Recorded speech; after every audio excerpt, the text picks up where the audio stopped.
নতুন করে জীবন সাজানোর সময় বা সুযোগ কোনোটাই বোধহয় এখন নেই।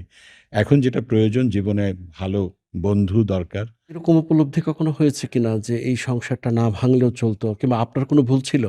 আপনার কোনো দায় ছিল? ব্যক্তি জীবনে আমরা সবাই কিন্তু সংসার থেকে শুরু করে কর্মক্ষেত্র সব জায়গায় কিন্তু আমরা অভিনয় করে যাচ্ছি। সবাই সবাইকে ম্যানেজ করে চলছি। তো এভাবে যদি ম্যানেজ করে আমরা চলতে পারি অনেক সংসার টিকে থাকবে।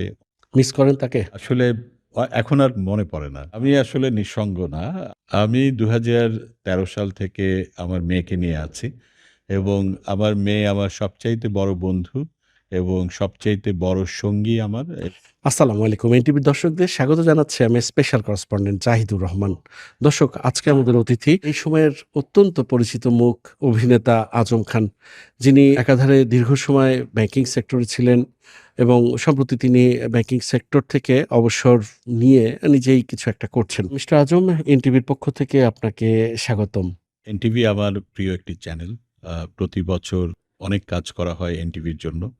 আর প্রতি বছরই কথা বলা হয় এবং আপনার সাথেই কথা বলা হয়। এই ঈদে তো আপনার একগুচ্ছ কাজ আসছে বিভিন্ন টেলিভিশনে।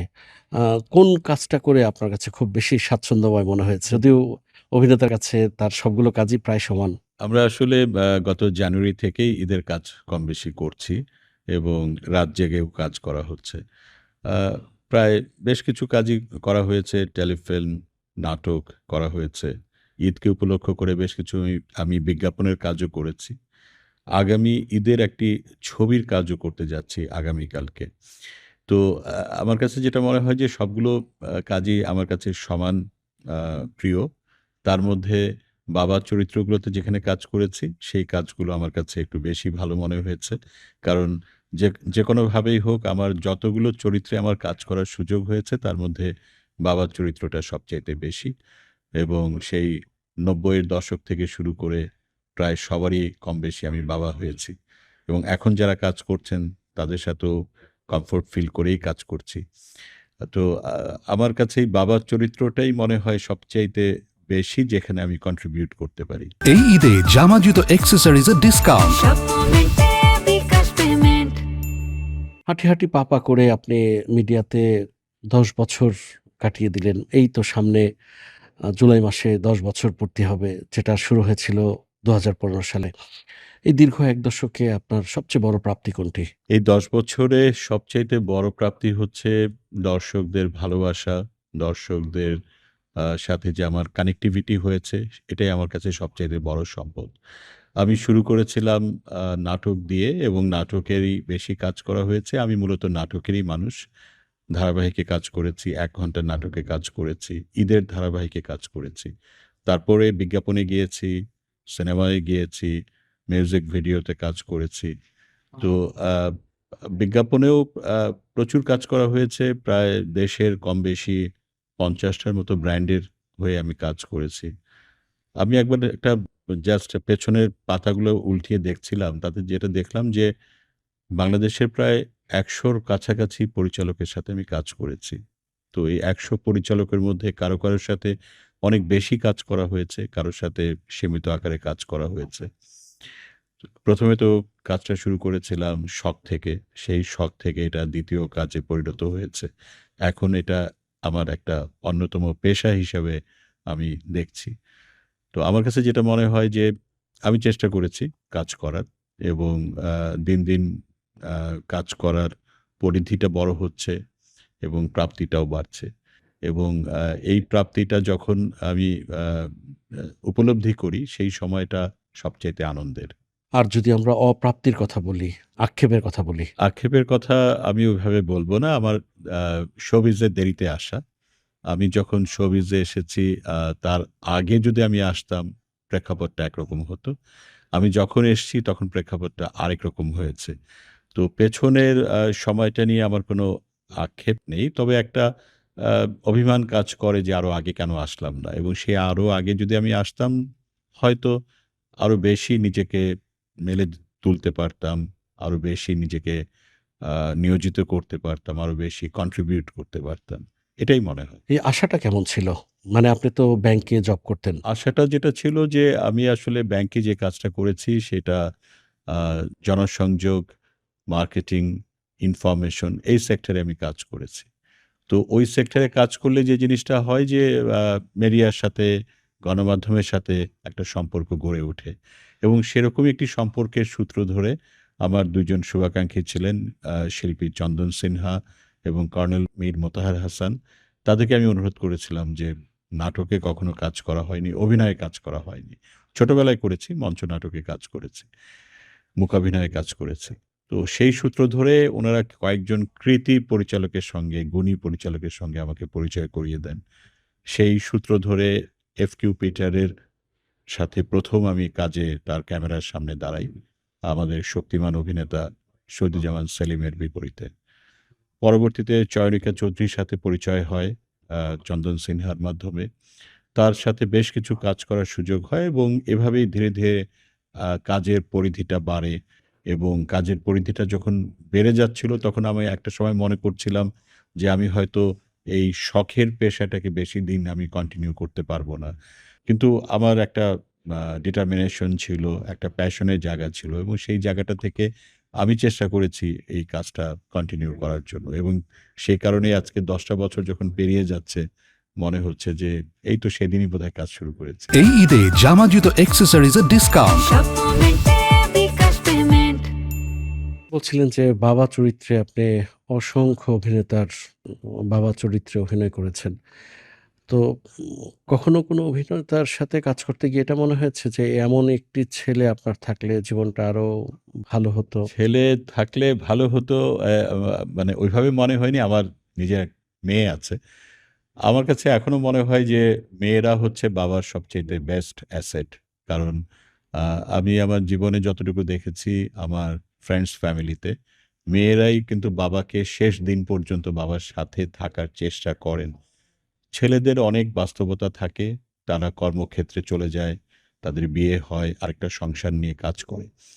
তো ওইভাবে মনে হয়নি। তবে অনেক আ আ যারা নাকি অভিনেত্রী কাজ করেছেন যারা আমার মেয়ে হয়েছেন তাদের অনেককেই কিন্তু আমি আমার মেয়ের মতো করেই ভেবেছি। মানে আমি যখন কাজ করেছি তখন তাদের মধ্যে আমি আমার মেয়েকে দেখার চেষ্টা করেছি। বিষয়টাকে আরো রিয়ালিস্টিক করার জন্য। কতটুকু হয়েছে আমি জানি না সেটা দর্শক বলতে পারবে। আপনার আগামী দিনের কর্মপরিকল্পনা কি? আগামী দিনের কর্মপরিকল্পনা হচ্ছে প্ল্যান করে কোনো কিছু করা নাই। শোবিজে কাজ করব। যতক্ষণ পর্যন্ত কাজ করার সুযোগ, পরিবেশ এবং প্রয়োজনীয়তা থাকবে আ কাজ করব এবং এর পাশাপাশি আ অবসর জীবনটাকে আমি কখনো আ কাটাতে চাই না। আমি চাই কাজের মধ্যে থাকতে। কারণ কাজ মানুষকে সুস্থ রাখে এবং বাঁচিয়ে রাখে। এভাবেই চেষ্টা হবে। কাজ করার জন্য চেষ্টা করব। প্রত্যেকটা পেশারই একটা আলো আঁধারি দিক আছে। আলো যেমন আছে, অন্ধকার আছে।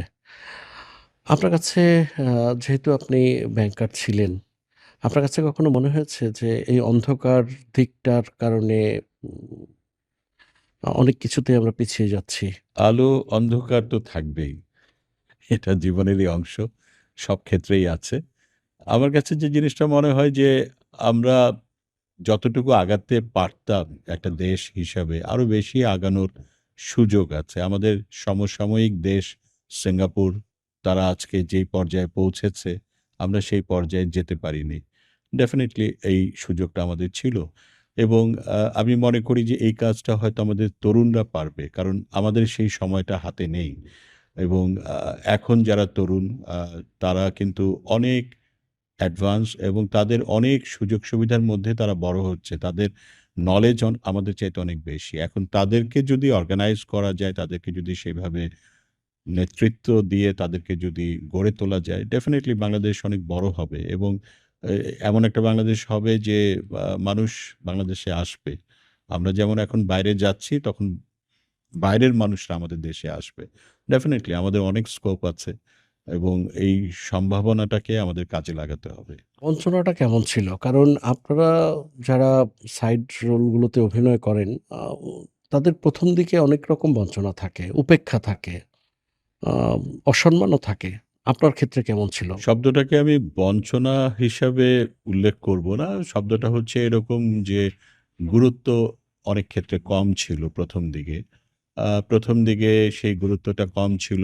অনেক ক্ষেত্রে আমি সেটা ফিল করেছি এবং সেটা বোঝা যায় মানুষের কথাবার্তায়, আচরণে বোঝা যায়।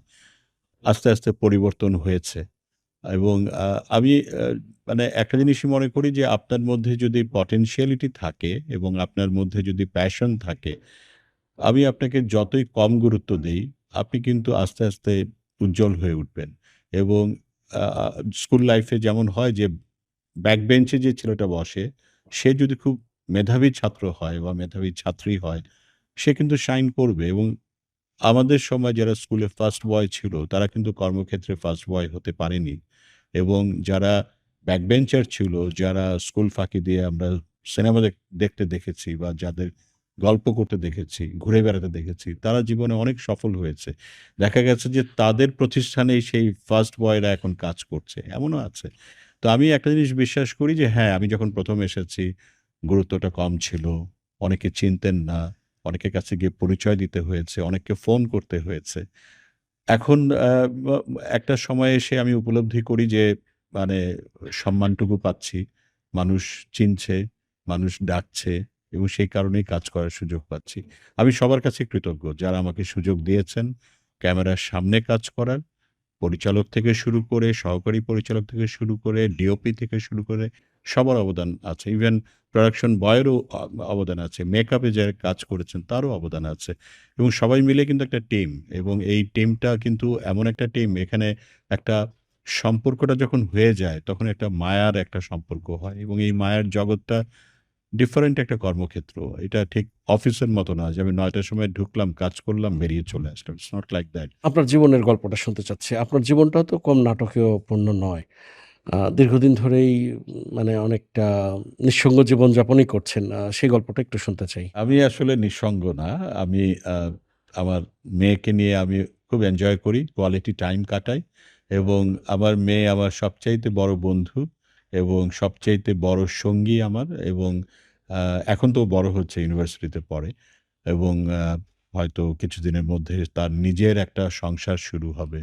এখন সে প্রায়ই তার সাথে আমি এই গল্পটা করি, তাকে ইজি করার চেষ্টা করি এবং তার একটাই কথা থাকে যে সে আমাকে সঙ্গে নিয়ে যাবে। তো আমি তাকে বলি যে, "বাবা, যখন তোমার একটা সংসার হবে, তখন তোমার ওখানে অনেক রেসপনসিবিলিটি আসবে। তোমার নিজের সন্তান হবে। তখন তোমার এতটা সময় তুমি দিতে পারবা না।" বাট সে আমাকে ফিল করে। রাতে দেরি করে বাসায় ফিরলে ফোন করে। এখন রোজার সময় সেহরি খাওয়ার জন্য ডেকে দেয়। রাতের খাবারটা তৈরি করে দেয়। তো এই যে একটা বন্ডিং বা একটা ফিলিংস, এটা আমাকে কখনো নিঃসঙ্গ হতে দেয় না। আর কর্মক্ষেত্র তো অনেক বড় এবং কর্মক্ষেত্র এত বড় যে আমরা আসলে অনেক রাত পর্যন্ত আমরা কাজ করি। অনেক রাতে বাসায় ফিরি। আসলে নিঃসঙ্গ ভাবার সুযোগটা থাকে না। আমি বলছি যে মেয়ের মায়ের কথা। মানে কতদিন ধরে আপনারা মানে এই যে একটা বিচ্ছেদ জীবনযাপন করছেন? আর একটা প্রশ্ন হলো যে এরপরে নতুন করে আপনার বিয়ে থা করার কোনো পরিকল্পনা আছে কিনা? আমি ২০১৩ সাল থেকে আমার মেয়েকে নিয়ে আছি। আ নতুন করে জীবন সাজানোর সময় বা সুযোগ কোনটাই বোধহয় এখন নেই। এখন যেটা প্রয়োজন জীবনে ভালো বন্ধু দরকার, শুভাকাঙ্ক্ষী দরকার। যেন আপনি কোনো একটা ভালো জায়গায় বেড়াতে গেলেন, সেই বেড়ানোর পরে সেখানে যে একটা ভালো উপলব্ধি হলো সেটা শেয়ার করার জন্য একজন মানুষ দরকার। তো ওইটুকু যদি থাকে আমার আশেপাশে যারা আছেন, তেমন কিছু মানুষ আছেন। ওইটুকু পেলেই কিন্তু একটা বড় প্রাপ্তি। আর আমার জীবনে যতটুকু আমি করতে পারিনি সেটা আমার মেয়ের মাধ্যমে আমি করতে চাই। সফলতাটুকু সেখানে দেখতে চাই। আপনার প্রাক্তনের কথায় যদি একটু আসি যে, এই যে ১৩ সাল থেকে আপনি মানে স্ত্রীহীন। আ তো এই যে একা মেয়েটাকে মানুষ করলেন, মানে আপনি কি তার মায়ের জায়গা কি আসলে পূরণ করতে দিয়েছেন? কিংবা আমি বলতে চাচ্ছি যে, এরকম উপলব্ধি কখনো হয়েছে কিনা যে এই সংসারটা না ভাঙলেও চলতো? কিংবা আপনার কোনো ভুল ছিল? আপনার কোনো দায় ছিল? আসলে আমরা কেউই চাই না সংসারটা ভাঙুক, কারো সংসারই ভাঙুক। কারণ সংসার হচ্ছে এমন একটা জায়গা যেখানে সারাদিন শেষে আপনি ফিরে আসবেন। আর আমার কোনো ভুল ছিল কিনা সেটা সবচাইতে বড় জাজমেন্ট করতে পারবে আমার সন্তান। ও এখন বড় হয়েছে। আমার ধারণা সে করে এবং সেটা তার উপলব্ধি থেকে আমি বুঝি। আর এর চাইতে যেটা বড় সত্য সেটা হচ্ছে যে আ আমরা চেষ্টা করি সবকিছুকে মানিয়ে চলার জন্য এবং আমি তো এখন অভিনয় করি। ব্যক্তি জীবনে আমরা সবাই কিন্তু সংসার থেকে শুরু করে কর্মক্ষেত্র সব জায়গায় কিন্তু আমরা অভিনয় করে যাচ্ছি। সবাই সবাইকে ম্যানেজ করে চলছি। তো এভাবে যদি ম্যানেজ করে আমরা চলতে পারি অনেক সংসার টেকে থাকবে, অনেক সন্তানরা বাবা-মার সান্নিধ্য পাবে। ডেফিনিটলি পাবে। তো সেটে প্রেমে পড়েননি কখনো? কিংবা মানে এরকম ১০ বছরের অভিজ্ঞতা হয়নি যে না স্ত্রী নেই, কাউকে ভালো লেগেছে কিন্তু বলা যায়নি কিংবা সে আপনাকে ভালোবেসে ফেলেছে, আপনার কন্যা আছে বলতে পারেনি। এরকম ঘটনা আছে? অকপটে বলতে গেলে একটা কথাই বলতে হবে যে ভালো লাগাটা কিন্তু আপনি আটকাতে পারবেন না। এটা লাগবেই আপনার।